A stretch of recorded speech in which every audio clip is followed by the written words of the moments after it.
Hello అండి, అందరూ ఎలా ఉన్నారు? అందరూ బాగుండాలి, అదే నాకు కావాలి. చుక్క కూడా నీళ్లు వేయకుండా చికెన్ గ్రేవీ కర్రీ ఎలా చేయాలో ఇప్పుడైతే చూపిస్తాను. అచ్చం పల్లెటూరి పద్ధతిలో ఇప్పుడైతే చికెన్ కర్రీ చేసేద్దాం. అయితే ఒక అరకిలో చికెన్ తీసుకొని దాన్ని క్లీన్ చేసి పెట్టుకోవాలి శుభ్రంగా. మీద బాండలు పెట్టుకొని బాండలు వేడెక్కాక ఆయిల్ వేసుకోవాలి. ఫస్ట్ ఆయిల్ వేడెక్కాక దాల్చిన చెక్క కొద్దిగా 4 మొగ్గలు, ఒక యాలక్కాయని కొద్దిగా దంచుకొని వేసుకొని వేయించుకోవాలి. 2 పచ్చిమిరపకాయలను నిలువుగా కట్ చేసి పెట్టుకొని వేసుకోవాలి.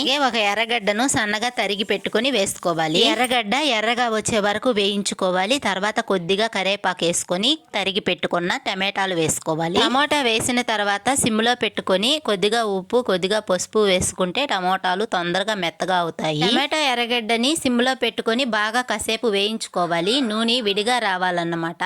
అప్పుడు మనం చేసి పెట్టుకున్న మసాలా వేసుకోవాలి. ఈ ప్రాసెస్ లో సిమ్ లో పెట్టుకొని ఈ మసాలాను కూడా వేయించుకుంటే నూనె విడిగా వస్తుంది. మళ్ళీ అదే ప్రకారం అలా రావాలి అంటే కాసేపు ఓపిగ్గా వేగనివ్వాలి. సిమ్లో పెట్టుకొని వేయించుకోవాలి, అడుగు అంటకూడదు. ఈ విధంగా నూనె విడిగా వచ్చే వరకు వేయించుకొని నూనె విడిగా వచ్చిన తర్వాత కడిగి పెట్టుకున్న చికెన్ అయితే వేసేసుకోవాలి. ఈ చికెన్ అంతా కూడా ఆ మసాలాలో కలిసే విధంగా నీట్గా కలుపుకొని తర్వాత కొద్దిగా పసుపు కొద్దిగా ఉప్పు వేసేసుకొని నీట్గా కలుపుకోవాలి. ఉప్పు కొంచెం చూసుకొనే వేసుకోవాలి, ఎందుకంటే ఇందాక టమాటా వాడ్చుకునేటప్పుడు కూడా ఉప్పు వేసుకొని ఉన్నాం కాబట్టి కొద్దిగా వేసుకోండి. తర్వాత కడిగి పెట్టుకున్న కొత్తిమీర అయితే కొద్దిగా వేసేసుకొని మూత పెట్టుకొని ఉడికించేసుకోవాలి.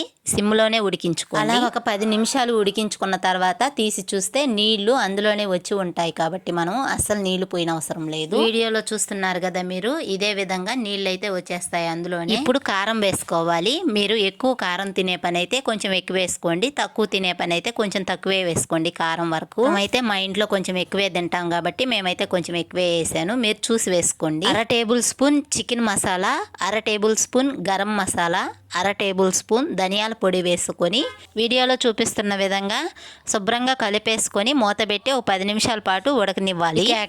కొద్దిగా కొత్తిమీర వేసేసుకొని కలిపేసుకొని దించేసుకోవడమే. చూసారు కదా, గ్రేవీ ఎక్కువ లేకుండా అలాగని తక్కువ లేకుండా చాలా బాగుంటుంది. ఒకసారి ఇలా ట్రై చేసి చూడండి. Please subscribe.